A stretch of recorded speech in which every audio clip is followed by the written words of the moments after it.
guys? Welcome to another episode of Breathing Fire, the podcast of BeastLIFE brand. I am Fired Up Phil, and I am your host. I do have a badass message for you today. At least I'm pretty confident that it is, and I hope you enjoy it as well. Thank you so much for tuning in, and I hope that this episode here makes a difference in your life. I'm excited to get into it. But first, I want to apologize for not posting in a little while, for not putting up some episodes. Had some stuff that had happened. I was away in an event. I ended up getting COVID and stuff like that. I'm not here to make excuses, but I just wanted to apologize, let you know that we have some really exciting things coming up for 2022. We're going to be a lot more consistent in our posting. We have some exciting messages and things like that we're going to be doing, bringing guests on and all kinds of cool stuff to level up the podcast, Breathing Fire, and to be able to allow it to obviously make a bigger impact and a bigger difference in your lives.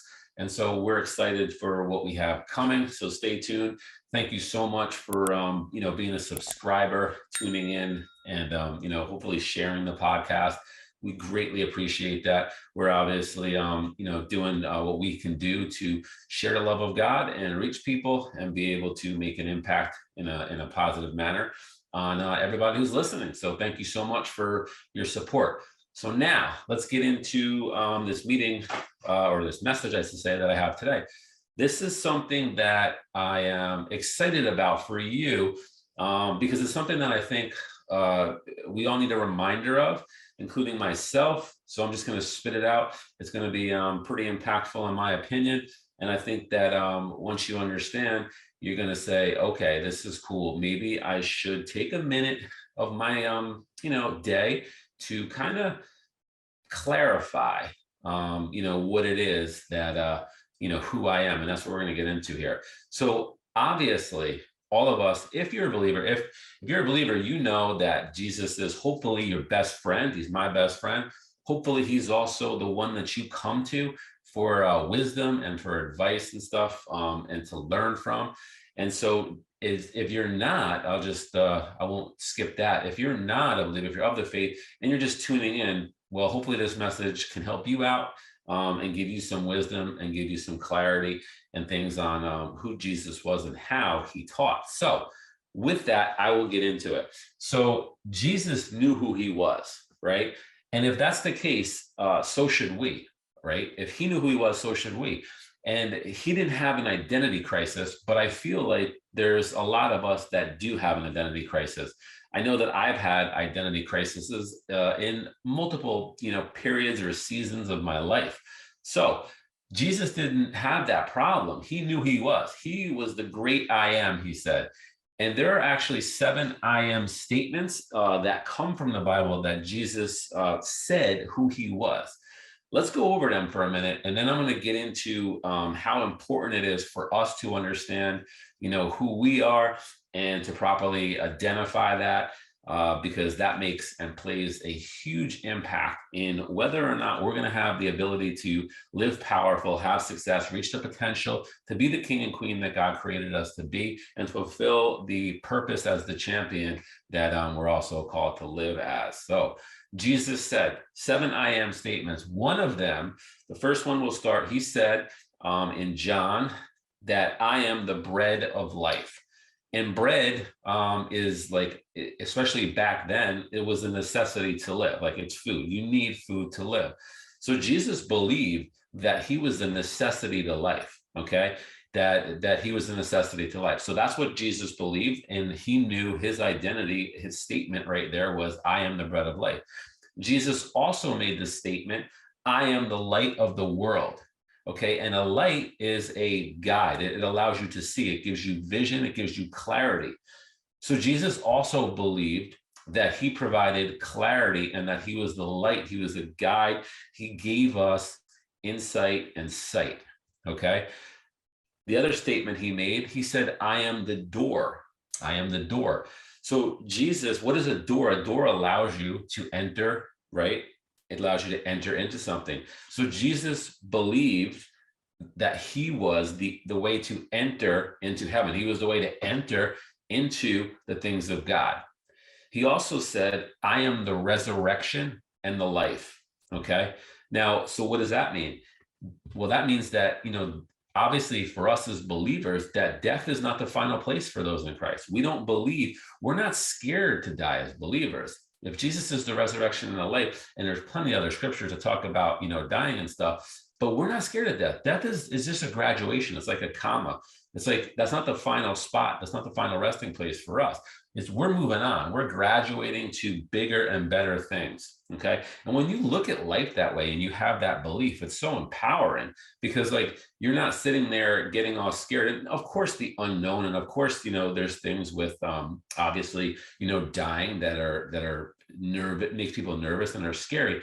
But if you really have that connection and you really have that belief, well, then you understand that, you should celebrate your life. And that when you do come to that point where, it's time to graduate, it's time to move on, then it's an exciting, of course, albeit a little bit unknown and a little bit nervous, because we don't know exactly what is going on, but it's an exciting time, because when we believe, we know that we have more that we're going to be, heading into at that point. So Jesus believed that he was the resurrection and the life, and that death is not the final resting place. Okay. He also believed and stated that he said, I am the good shepherd, caring and watching over, those. That's what a shepherd does. It's somebody who cares and looks over the sheep and stuff. So he believed that he was the person, the shepherd, that's going to look over, watch, guide, take care of all those who are in him. He also believed that, and he said, I am the way, the truth, and the life. And Jesus believed he was the source and the path and the truth to the knowledge of God. He said, I am the way, the truth, and the life. So he believed in who he was, and that no one can come to understand. No one come to the Father except through him. No one had the ability to, go where they were seeking, that Christ was that way to get there. And then he also believed that and stated, I am the true vine. And a vine is like, it's something that connects, right? So he believed that he was the connection to God, that he was the connection between God and man. And so those are the 7 I am statements that Christ made that are documented in the Bible. And so with that, I just want to talk to you today here, because when I study Christ and I study Jesus, he was extremely confident in who he was, more so because he knew who he was. Okay. Did you get that? Like, he knew who he was. He believed, whether or not you do, obviously as believers, we do, but wherever you are in your spiritual walk and your spiritual faith, let's just take this for what it is for a minute when it comes to your identity and understanding who you are, because there's a big lesson to understand and learn here, regardless of what your faith or your belief might be. So in just the fact that Jesus was so confident and believed who he was and knew who he was, he knew his identity and what he stood for. Look at all that he accomplished. Okay. He accomplished everything because he totally believed and was passionate about who he was. Okay. So I have a question for you today, right? So if that's the case and Jesus knew who he was, he didn't have the identity crisis, right? Like I said before, I want to ask yourself a question right now. Who are you? Who am I? Right? Ask that question. Do I have an identity crisis? Do I really know like who I am? Do I know what my purpose is? We teach something in BeastLIFE. It's called the P.I.T. Okay. Your purpose, your identity, and your talents. Those are the 3 things that are extremely important to understand. First, identifying your talents. What is it that you're good at, that you're naturally good at, better than other people? And everybody has talents. Many people don't believe they do. Many people are discouraged. They lack significance. They lack the fact that they feel worth anything because they don't feel like they're talented. But I'm here to promise you, well, according to the Bible and according to my experience, that every single one of us has talents inside. So that's what the T stands for in the P.I.T.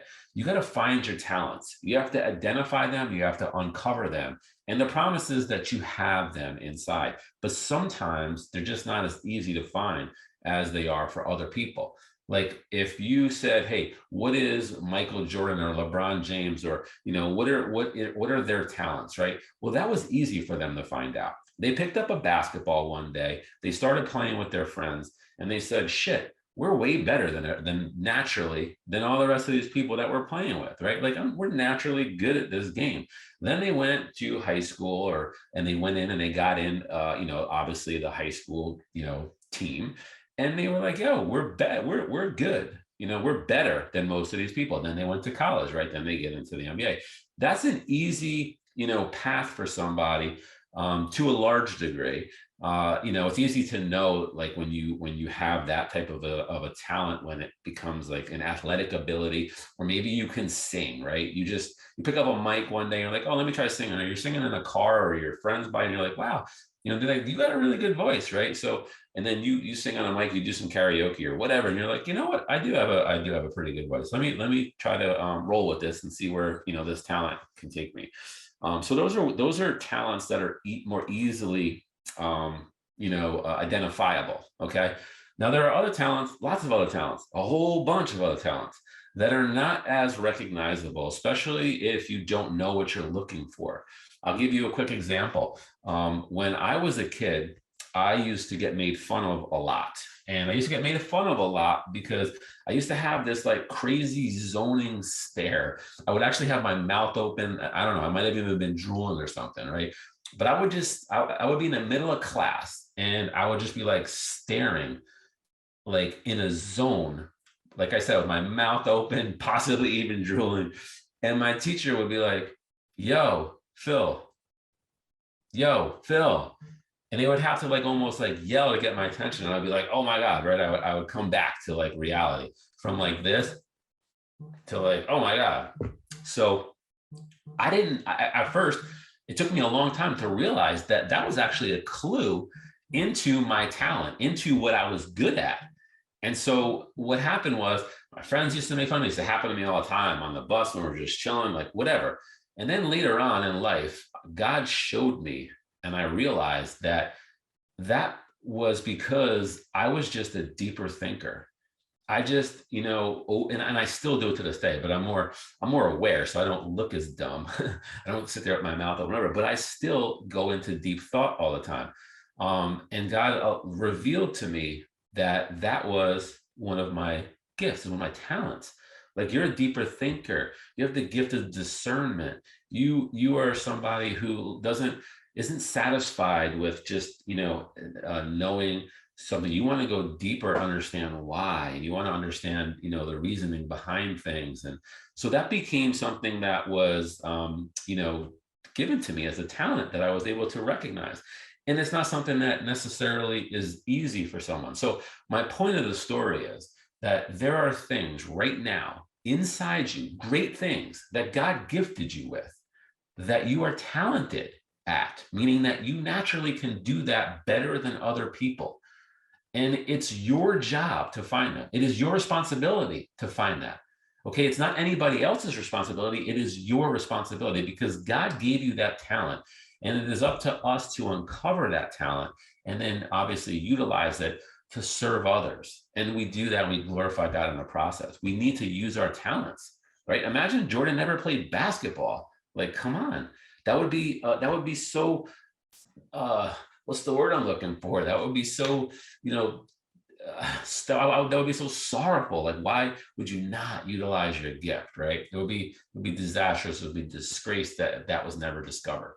And you have something inside of you that you need to discover, if you think that you don't have any talent. So that's the T, right? Then we have the identity. This is what we're talking about today. And this is where you figure out who you are. And your identity, typically is going to stem off of your talents, is going to stem off of those things that you're good at. You can find identity easier when you understand your talents. But there's also other things to identity, like your morals and your values and stuff. See, there's like, it's like there's a statement or a quote or whatever: people who stand for nothing will fall for anything. And I love that, because that's so true. And it's like eye-opening, and it allows us to realize like we need to stand for things, because if we don't, then we're going to fall for anything. People mess up when they don't know who they are. And that's the truth. A person who cheats on their spouse, right? They don't have their identity in place. A person who quits at something that they really want. Maybe you were trying to, get in shape, get fit, lose weight, or maybe you were trying to build a business or whatever, right? And you quit. Quitting is an identity. Okay, because you didn't have your identity of being a non-quitter, which we're going to get into. A person who always gets angry, maybe you always lose your temper or whatever, right? No identity. No, you need to create the identity of who you are. You need to set your standards, right? Maybe you overuse drugs or alcohol or something, right? It's an identity. It's the way you see yourself. It's who you believe you are. Okay. Look up to what Jesus was doing. He believed in who he was, and he knew who he was. He knew what he stood for. He knew what his values were. He knew what his morals were. He knew who he was. He knew who he was of. And he didn't have an identity crisis. Okay. Knowing your identity, knowing who you are is a huge, huge, huge factor in preventing or curing some of the issues or problems that you might be struggling with. Right. If we go back to the example, like let's just say like somebody who ends up cheating or something like that. Right. If you know and you create your identity and you create values inside you, and you know that you are loyal, well, then you're going to be way less inclined to do that. You know what I'm saying? If you know that you're not a quitter, if you claim your identity as being somebody who's relentless and perseveres, well, then you're not going to quit, because that's who you are. Okay. A person who always gets angry, so maybe your identity, you need to say, hey, I have patience. I'm slow down. I'm a patient person. Okay. So that becomes your identity. And then when you go against your identity, you start to get checked. Your spirit starts to check you. You start to say, hey, whoa, this isn't you. This isn't you. Right. If you've abused, let's just say drugs or anything like that, your identity is I'm sober. Okay. If you're not doing it, and that's one of the issues. I'll just say, I won't call it an issue, but one of the things that I've heard and have been aware of in some of those programs, like the 12 steps and stuff like that, they teach people to constantly say that they're an addict. I disagree with that. I'm just going to go out there and say it. I disagree with that. That's not a good identity. I don't want my identity to be I'm an addict. If I had a problem and I went through some, now I understand that that is a weakness for me that I can never touch again, or that I don't ever want to be able to do. But I don't need to claim that I'm an addict. Okay. What I need to claim is that I'm sober and that I am never, ever touching alcohol or drugs again, if that's the case, right? Your identity needs to be who you are. I don't want to surround my identity with a ton of like issues that I had. I want it to be an identity that the way that God sees me. God doesn't see me as an addict. He sees me as a sober, powerful king or queen, right? That's how God sees me. So that's the way that I want my identity to be. So when it comes to understanding that, your identity, you want to create, you want to program your mind with who you are. That's what Jesus was doing. And so it's like when you're creating your identity, and I want you to understand something when it comes to programming and understanding why your identity is actually really important, and understanding who you are, and reminding yourself who you are, right? It's extremely important, because your mind is like, it just receives programming, right? So if you're sitting there and you're doing all kinds of different things, whatever it is that you do throughout the day, whatever it is that you put and program into your mind, that's what you're programming yourself with. Now, if you program yourself with, and you understand who you are, and you create your identity, and you write it out, and you have like identity statements like Jesus did, and you know who you are, and you recite that, and you program your mind and your spirit with those statements, well, then your life's going to start to change. You're going to start to live up to the identity and stuff now that you see yourself. You're going to start to see yourself more like the way that God sees you. because God doesn't see you as a loser. He doesn't see you as a quitter. He doesn't see you as a cheater, as an addict, or as any other, failure type of attributes. He sees you as a champion, as a king and a queen.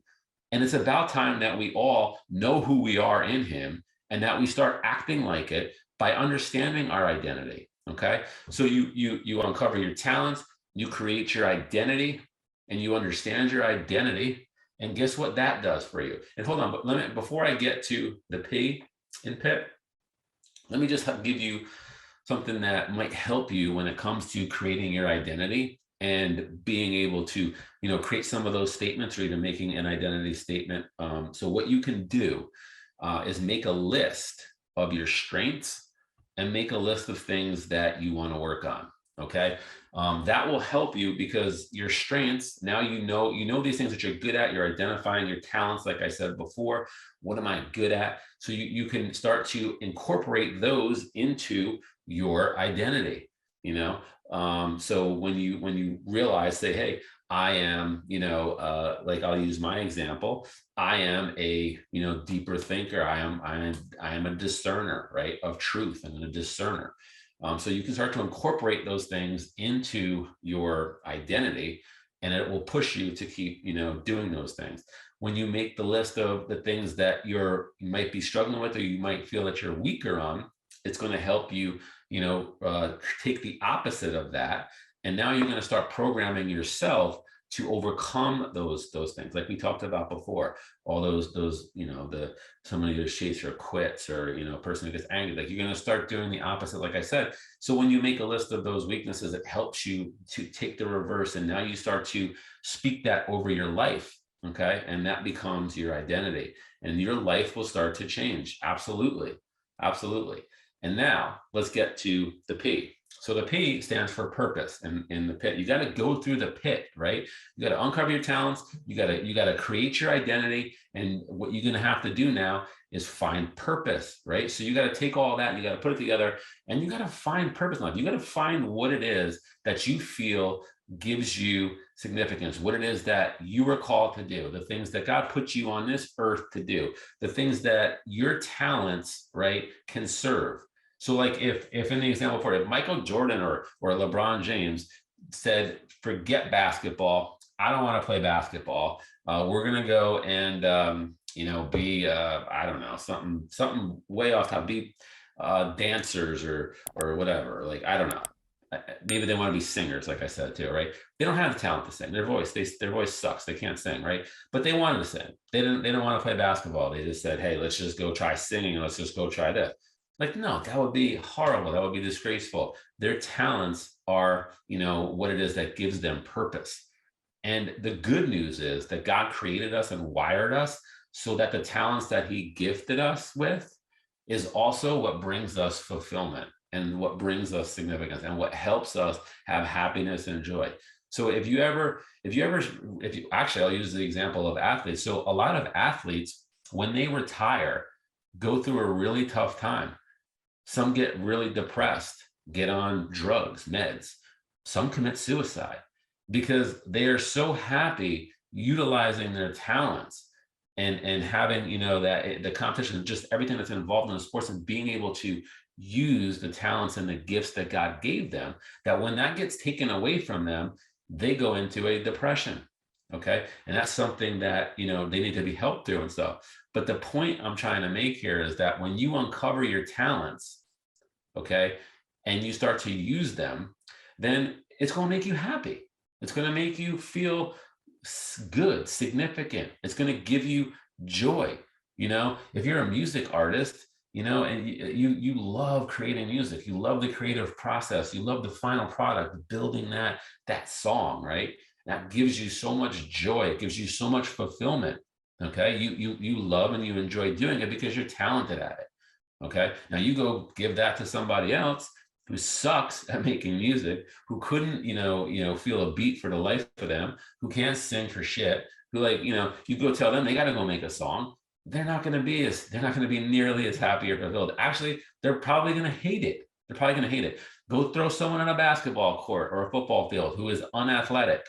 They might try their ass off, but if they can't, if they're not athletic, they're not going to be happy out there, right?